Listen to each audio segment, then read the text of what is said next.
Energy reading, August 17, 2024. Sabi dito, may mga kailangan ka daw malaman.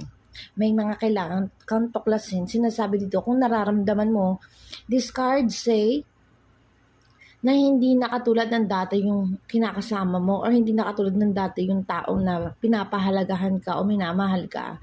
Nangingibabaw na dito yung mga bagay na hindi mo nalalaman o natutuklasan. Sabi dito, naka-stagnant ka sa isang sitwasyon na hindi mo alam kung ano yung patutunguhan, no?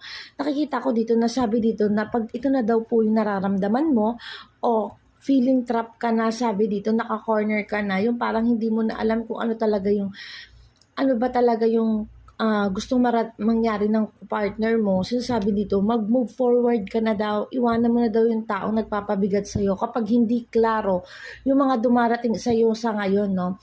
Pag hindi mo na nakikita yung katulad ng dati, move forward na daw